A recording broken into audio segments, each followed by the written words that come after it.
jirtu barattootaa fi hordoftoota Oromoo Kids Akaadaamii har'a saayinsii naannoo kutaa sadaffaa boqonnaa 2 irraa kaasneedha kan waliin ilaallu. Boqonnaa 2 irratti argama godina keenyaa jedha. 2.1 argama godina keenyaa hubannoodhaaf gaaffiin akka jalqabaatti taa'ee jiru ni jira. Innis maal jedha? Godinni maalii ka jedhudha. Godinni maali? Godina jechuun kutaa bulchiinsa aanaalee garaagaraa fi bulchiinsa magaalotaa kan of keessaa qabudha jedha. Kana jechuun godinni tokko bulchiinsa aanaalee of keessatti hammatee ni qaba. Magaalaa tokko keessa akkasumas bulchiinsa magaalotaa of keessatti hammatee kan jirudha. Bulchiinsa magaalotaa adda addaa qabaachuu ni danda'a. Oromiyaan akka fakkeenyaatti naannoo jiran keessaa naannoo Oromiyaa yoo ilaalle, Oromiyaan godinoota 21 fi bulchiinsota magaalaa kanneen jedhan immoo sadarkaa godinaatti 19 kan of keessaa qabdudha jechuudha. Gaaffii hubannoo inni lammaffaatti ilaallu argamni maalii ka jedhudha. Argama jechuun iddoo yookiin bakka wanti tokko itti argamudha. Argamni karaa lamaan ibsamaa jira. Kallattii lamaan ibsama argamni. Isaanis argama birqabaa fi argama dhugaatii jechuudha. Bakka lamatti qoodnee ilaalla argama. Maaliif maal jennee? Kan birqabaa fi kan dhugaa jennee bakka lamatti adda baafnaa jechuudha. Argamni iddoo yookiin wanta tokko kallattiilee fayyadamuun ibsama. Kallattiilee fayyadamuun ibsuu dandeenya jechuudha. Akkaataa argama wanta tokko bira qabuudhaan yookiin immoo argama dhugaa akka jennu kanaan tokko tokko isaanii adda baasnee ilaaluudhaaf kallattiin ijoo 4tu jiru. Isaanis kaaba, kibba, bahaa fi dhihaadha. Argamoota kana adda baasnee ibsuudhaaf kan nu gargaaran kallattiileen 4 kana fayyadamnaa jechuudha. Isaanis kallattiilee kaabaa, kibbaa, bahaa fi dhihaa fayyadamuutii ni dandeenya jechuudha. Kallattiin iddoon tokko itti argamu adda baasuuf bahaa fi lixa biiftuu fayyadamuun ni danda'ama. Waan tokko kallattii adda baasuudhaaf bahaa fi dhihaa biiftuu yoo fayyadamne maal adda baafneerra? Kallattii bahaa fi kallattii dhihaa adda baafneerra jechuudha biiftuu fayyadamuudhaan. Kallattiin biiftuun ganama ittiin baatu baha jedhama. Kallattii bahaa adda baafachuun ganama yeroo biiftuun baatutti fuula keenya biiftuutti garagalchuu qabna. Kallattiidhaan maal argaarra jechuudha? Gara biiftuutti yogguu garagalle kaaba argaarra yookiin kallattii baha argaarra. Kallattii bahaa ta'uusaa adda baafnaa jechuudha argama isa kanaan. Garri fuula keenya biiftuutti garagale kun baha jedhama. Kallattiin galgala biiftuun itti lixxu immoo kallattii lixaa jechuudhaan adda baasuutii ni dandeenya jechuudha. Yeroo fuula keenya gara bahaa biiftuutti garagalchinu gara harki keenyaa fi gara harki keenya mirgaa kallattii maaliin nu agarsiisa? Kallattii biiftuun bahartutti galagalee yogguu dhaabannu ija keenyaan biiftuu ilaalarra. Baha kallattii iji keenya itti garagaleeru aduutti garagalee waan jiruuf ganama baha jennaan. Dudduuba keenya yookiin karaa dugda duuba keenyaa maal jennaan? Lixa jenna. Maaliif? Ofii keenya aduutti yookiin fuullee baha aduutti galagalee waan jiruuf baha jennaan. Ka booddee lixa jennaan. Ka harka mirgaa keenyaa maal jennaan? Kaaba jenna. Kallattii harka mirgaa keenya irratti kan argamu kaaba yogguu ta'u, aduumatti garagalee yogguu dhaabbannu kallattiin bitaa keenyaa immoo kibba jennee adda baasuu dandeenya jechuudha. Maal bira qabneetu kana? Aduu bira qabnee akkaataa itti argama kallattiilee ilaalaa jirrudha jechuudha. Fakkii 2.1 kana ilaalaa. Kallattiilee ijoo 4 argama bahaa aduu akkaataa itti adda baafnu. Daa'imni dhaabbatee jiru biiftuutti garagaleetu kan jiru haala salphaatiin bahaa fi dhihaa adda baasee ilaaluutti argama jechuudha.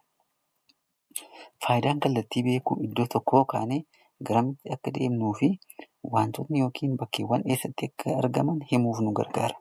Fakkeenyaaf karaa manni barumsaatti deemtu kallattii bahaatti kan argamu yoo ta'e, bakkeewwan daldalaa fi gurgurtaa adda addaa immoo yeroo itti daandii irra deemtu karaa kamitti argamu? Karaa kaabaa fi karaa kibba keetti argamu jechuudha. Kaartaa irrattis iddoowwan eessatti akka argaman kallattiilee 4 adda baasanii beekuun ni danda'ama Kanas fakkii armaan gadii ilaaluun adda baasuu ni dandeenya. Haala kanaan kaartaa irratti biyyoota arguun ilaaluudhaan biyyi kun kaabatti argama moo kibbatti argama? Bahatti argama moo lixatti argama? Isa jedhu kallattiilee afran fayyadamuudhaan bifa salphaadhaan adda baasuu ni dandeenya jechuudha.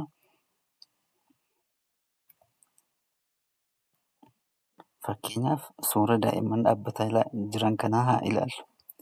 Boonaan eessa dhaabbataa jira? Kallattii amma haasa'aa turre keessa karaa kam dhaabbatee jira? Abdiinoo eessatti argama?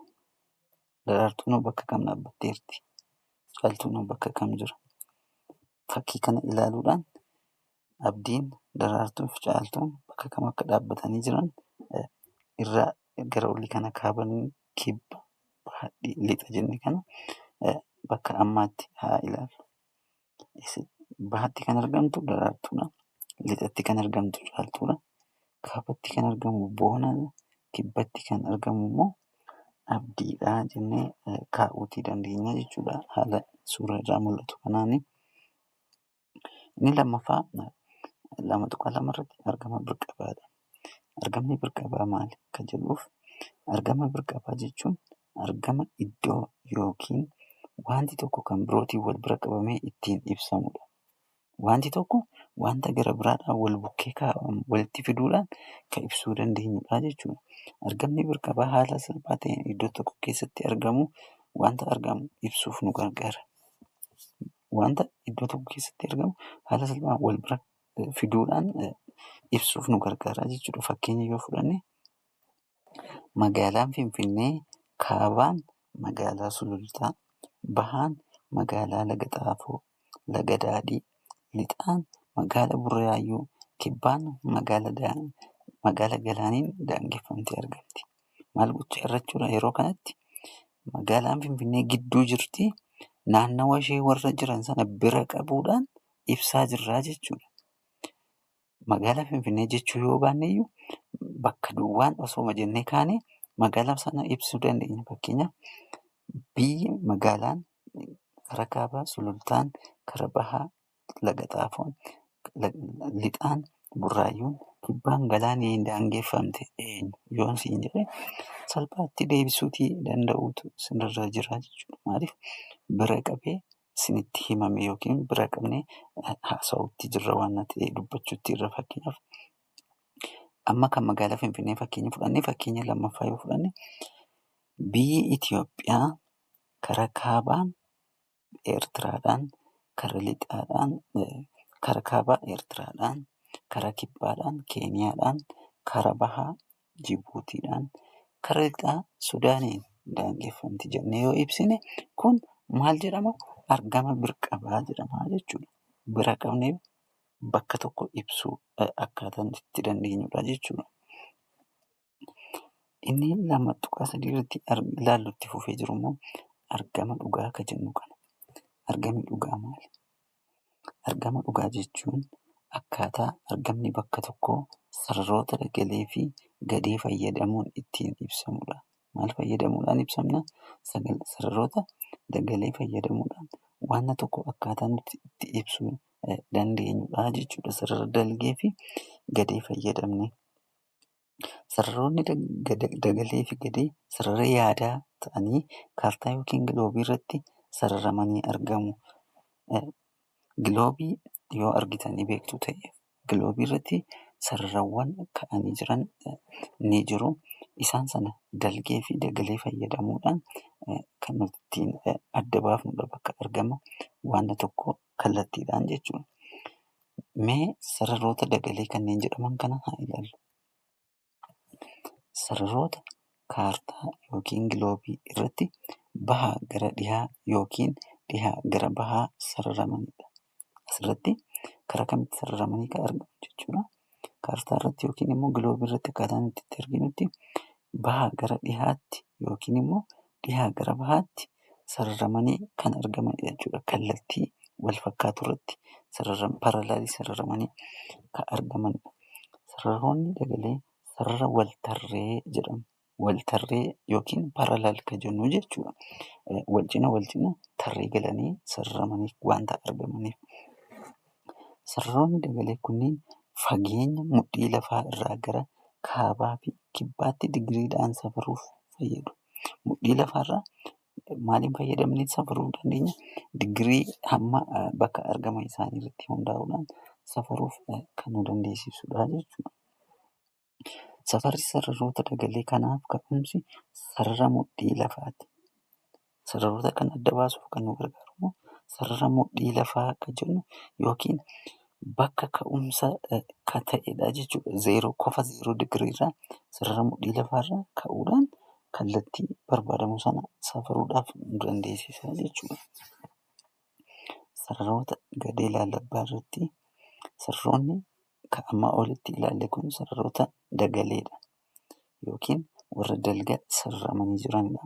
Barratti kan ilaallu sararoota gadee yookiin irraan gad kan sassararamanii sarara isa dalgee sana asii gad qaxxaamuranidha jechuudha. Sararoonni gadee akkuma sararoota dagalee fageenya digiriidhaan safaruuf gargaaru. Fageenya maaliin safaruuf nu gargaaru? Digiriidhaan safaruuf nu gargaaru. Sararoonni gadee fageenya sarara gadee jalqabaa irraa gara bahaa fi gara dhiyaatti fageenya digiriidhaan safaru. Barattoota amma asirratti suuraan nuti argaa jirru kun suuraa sarara dagalee fi sararoota gadeeti. Akkuman amma olitti isiniif ibse wantoota kana qalbiidhaan xiyyeeffannoodhaan ilaalaa. Kuni giloobiidha. Inni barreeru kunis giloobiidha. Giloobii A fi giloobii B gidduu garaagarummaan jiru giloobii A irratti kan arginu sarara dagaleedha. Dalga sassaramaniitu kan isaan jiran sararooti kun. Giloobii B irratti immoo kan arginu sararoota gadeedha. Sararoonni gadee kun immoo bifa kanaan gara kanatti boca kana fakkaatu sarara diimaa kanaan sararamanii kanneen argamanidha. Garaagarummaan isaan gidduu jiru inni kun dalgadha. Inni kun irraan gadee sararameetu kan jiru. Sararoota kana safaruuf kan nuti fayyadamnu digiriidha jenneerra. Digiriin sun eessarraa ka'a? Kofa as bukkee fi as bukkee irraa ka'a jechuudha. Zeeroo digirii kan jennu bakka kanarraa ka'uudhaan digirii sana safaruudhaaf kan nu dandeessisudha jechuudha. Tole, sararri meeriidiyaanii guddichaa digirii zeeroo ka'umsa sararoota gadeeti. Sararri maalii jenne? Meeriidiyaanii guddichaa ka'umsa sararoota gadeeti. Safarriin meeriidiyaanii jalqabaa zeeroo digirii ta'a. Zeeroo digirii jechuun bakka amma ka'umsa safaruudhaaf nu dandeessu yookiin bakka irraa kaanee safaruu dandeenyu kan olitti ilaalle kanaa jechuudha. Sararoonni gadeewwanii kaartaa yookiin giloobii irratti kaabaa gara kibbaa yookiin kibbaa gara kaabaatti sararamanii argamu. Sararoonni gadeewwanii kaartaa irratti yookiin giloobii irratti akkamitti argamu jenne? Kaabaa gara kibbaatti yookiin immoo kibbaa gara kaabaatti jechuudha. Kaabaa gara kibbaatti yookiin kibbaa gara kaabaatti jennee akka amma olitti ilaalle kana jechuudha. Sararoonni dagalee fi gadee walitti qindoomanii argamu iddoo tokko digiriidhaan kallattiilee waliin agarsiisu. Sararoonni dagalee maal godhu? Gadee waliin walitti qindoomuun argama bakka tokkoo digiriidhaan agarsiisu. Fakkeenyaaf kaartaan kun kaartaa biyya ardii Awustiraaliyaati. Kaartaa ardii Awustiraaliyaa kana yoo sarara dalgee fi sarara gadee fayyadamuudhaan bakka argama wanta tokko fakkeenyaaf bakka amma tuqaarra godhee jiru kana ilaalla yoo ta'e bakka sana qofa fudhachuudhaan argama waan sanaa eessa akka ta'e lookeeshinii yookiin immoo bakka argama sanaa fudhachuutii dandeenya jechuudha digiriidhaan. Bakka kana barbaanne ta'an sarara dalgee asirra jiruu fi gadee asirra jiru fayyadamuudhaan digirii sana fudhachuudhaan argamni waan sanaa eessa akka ta'e salphaatti adda baasuu dandeenya jechuudha. Argamni haala kanaan ibsamus argama dhugaa jedhama. Bira qabaa miti jechuudha. Inni argama bira qabaa jenne waan tokko kallattii 3-4 wantoota isa marsanii jiran fayyadamuudhaan bira qabnee kan itti ibsinu yoo ta'u, inni lammaffaan garuu kallattiidhaan wanti sun iddoon itti argamu akkaataa nuti itti fudhannudha jechuudha. Barattoota, mee suuraa amma asii gaditti argitan kana qalbiidhaan ilaalaa. Amma kan argaa jirru kaartaa Afrikaa fi giloobii irrattidha. Giloobiin kunis sararoota dalgee fi sararoota gadee kan ofirraa qabudha. Sararooti dagalee kun haala kanaan kan jiranidha. Sararoonni gadee immoo haala kanaan kan jiranidha jechuudha. Sararooti dagalee nuti jennu kun mudhii lafaati. Mudhii lafaa jennu sarara diimaa kanaan haala kanaan kan sararamee jiru jechuudha. Mudhii lafaa kallattii kaabaa, kibbaa, bahaa fi dhihaa kan akeekudha jechuudha. Kun meeridiyaanii guddicha jennee ibsuu dandeenya jechuudha. Isa kana meeridiyaanii guddicha yookiin agarsiiftuu kallattiiwwan afranii waan ta'eef haala kanaan waamna. Meeridiyaanii guddicha jennee kan gubbaatii gara gadiitti dhufu kana kan dalga deemu kanammoo mudhii lafaa jechuu dandeenya jechuudha. Yookiin bakka giloobiin kun irra naanna'u mudhii isaati jechuudha. Giloobiin irra keessaa fi jalaan yogguu naannessinu kallattii kanarra yeroo hunda naanna'a. Kallattiin kun hin jijjiiramu. Isa kana mudhii lafaa jenneetu fudhanna jechuudha.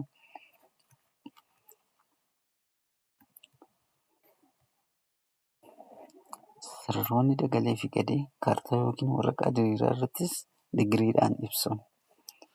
Sararoonni dagalee fi gadee maalirratti? Kaartaa irrattis giloobii irrattis bifa wal fakkaatuun kan ibsamanidha jechuudha.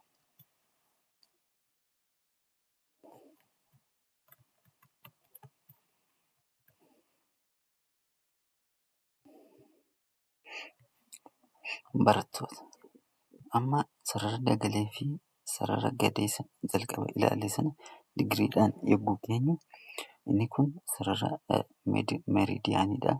Inni kun sarara mudhii lafaati jenneetti jirra. Amma bakki tuqaan A itti argamu kun kallattii kaabaan digirii 10 irratti argama jechuudha. Kallattii kaabaan digirii 10 irratti argama. Baan immoo yookiin tuqaa baan bakki inni itti argamu immoo kallattii dhihaan digirii 20 irratti argama jechuudha. Kaartaa irrattis haaluma kanaan fudhannaa jechuudha. Amma osoo kaartaa irratti bakka kanatti amma biyya Afrikaatu argama taanaan biyyi sana eessa akka ta'e kallattiidhaan bakka isaa fudhannaa jechuudha. 2.4 irratti argama birqabaa godina keenyaa fudhanna. Ilaallaa godinni keenya godinaalee naannoo Oromiyaa keessatti argaman keessaa isa tokkodha. Godinaalee naannoo Oromiyaa keessatti godinaalee 21tu argamu jenneerra. Magaalota 19tu jiru. Isaan keessaa godinni keenya ishee tokkodha. Argama birqabaa godina keenyaa godinaalee ollaa jiran fayyadamnee ibsuu ni dandeenya jechuudha. Fakkeenyaaf kaartaa irratti argama birqabaa godina Shawaa Bahaa akka armaan gadiitti ibsuu ni dandeenya. Fakkeenyaaf kan nuti fakkeenya fudhanne asirratti godina Shawaa Bahaadha. Godinni Shawaa Bahaa godina Arsii irraa gara kaabaatti. Godinni Arsii karaa kaabaatiin Shawaa waliin wal daangessiti jechuudha. Godinni Shawaa Kaabaa fi godinni addaa naannawaa Finfinnee irraa gara kaabaatti argamti godinni Shawaa Bahaa. Godina Shawaa Kaabaa fi naannawaa Finfinnee irraa gara kibbaatti kan argamtuu fi godina Arsii Lixaa irraa gara kaabaatti kan argamtudha. Godinni Shawaa Bahaa akkasumas Shawaa Kibba Lixaa irraa gara bahaatti argamaa jechuudha. Argitanii as bukkeetti kaabaan kan Arsiitiin, kibbaan Shawaa Kaabaa fi Finfinneedhaan, kaabaan Arsii Lixaadhaan akkasumas bahaan Kibba Lixaa Shawaa Kibba Lixaadhaan daangeffamti jechuudha. Magaalota kanneen daangeffamtee kan argamtudha jechuudha. Bulchiinsa naannoo mootummaa Affaar irraa gara dhihaatti argamti. Bulchiinsa mootummaa naannoo Affaar irraa immoo karaa kamitti argamti? Karaa dhihaatti argamti jechuudha. Haala kanaan argama magaalaa yookiin immoo godina Shawaa Bahaa bifa salphaan ibsuutii ni dandeenya jechuudha.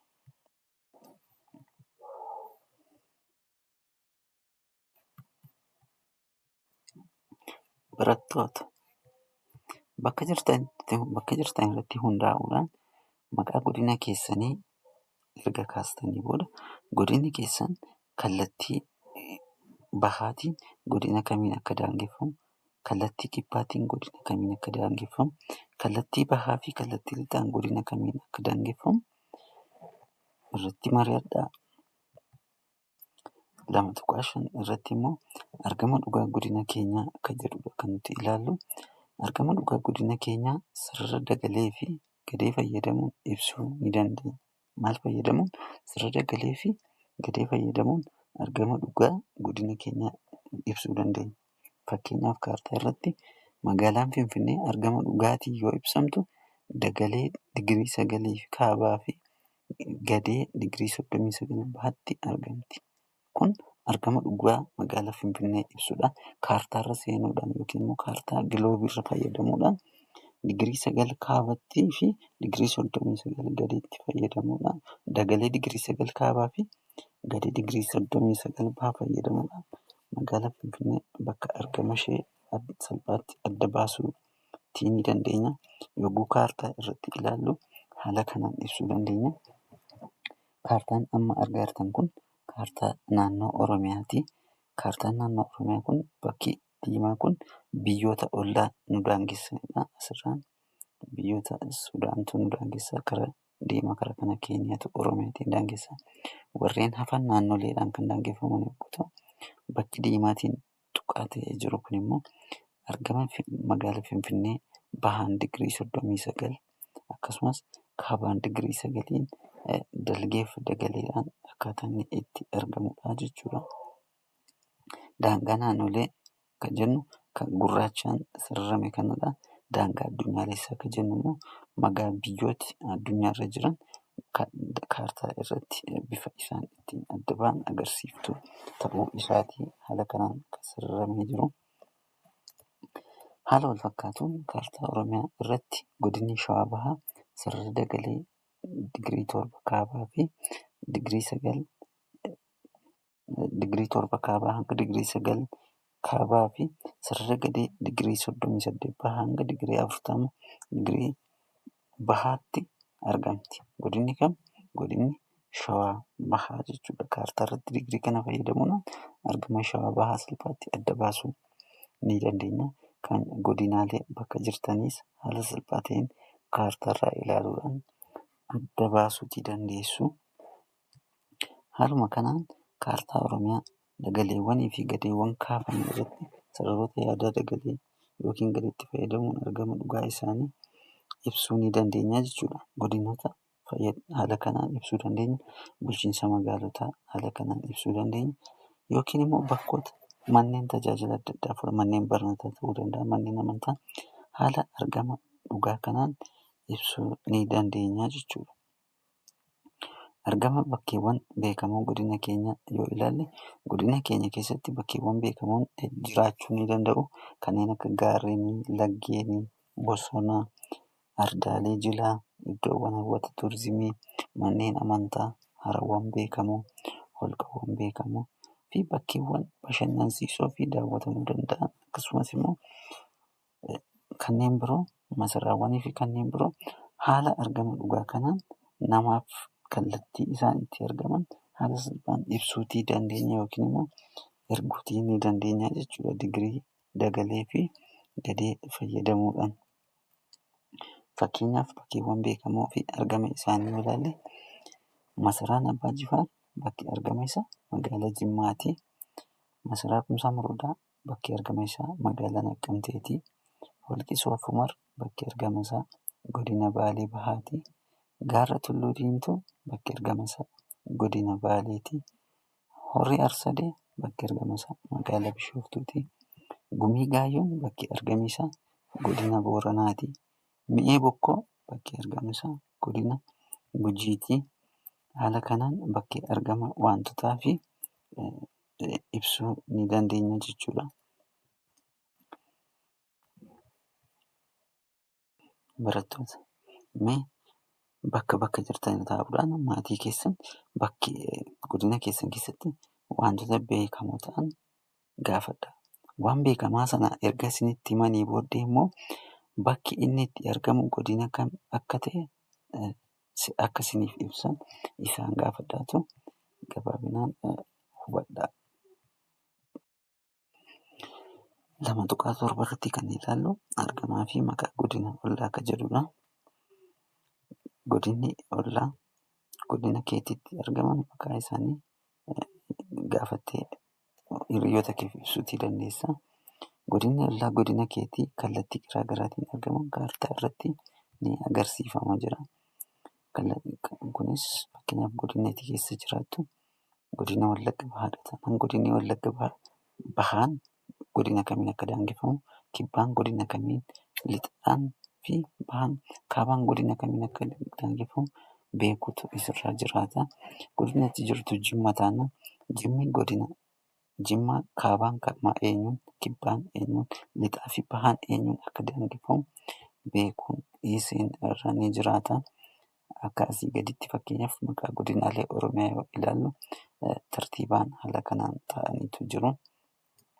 Godina Arsii, Arsii Lixaa, Baalee, Baalee Bahaa, Wallagga Bahaa, Horroo Guduruu Wallaggaa, Qeellam Wallaggaa, Wallagga Lixaa, Shawaa Bahaa, Shawaa Kaabaa, Godina Addaa Oromiyaa naannawaa Finfinnee, Shawaa Lixaa, Shawaa Kibba Lixaa, Harargee Bahaa, Harargee Lixaa, Boorana, Gujii, Gujii Lixaa, Iluu Abbaa Boor, Bunnoo Beddellee, Jimmaa. Warreen kun godinoota 21 naannawaan Oromiyaa of keessaa qabdudha. Isin as keessaa salphaatti godina keessa jirtan adda baafachuutii ni dandeessu. Warreen kun immoo bulchiinsa magaalotaa naannoon Oromiyaa sadarkaa godinaatti of keessaa qabdudha. Isaanis magaalaa Adaamaa, magaalaa Amboo, magaalaa Asallaa, magaalaa Baatoo, magaalaa Bishaan Gurraachaa, magaalaa Burraayyuu, magaalaa Bishooftuu, magaalaa Dukaam, magaalaa Galaana, magaalaa Hoolotaa, magaalaa Jimmaa, magaalaa Laga Xaafoo, Laga Daadhii, magaalaa Moojoo, magaalaa Naqqamtee, magaalaa Roobii, magaalaa Sabbata, magaalaa Shaashamannee, magaalaa Sulultaa fi magaalaa Walisoo magaalota 19 jechuudha. Magaaloti kun bulchiinsota godinaalee keessatti kan argamanidha jechuudha.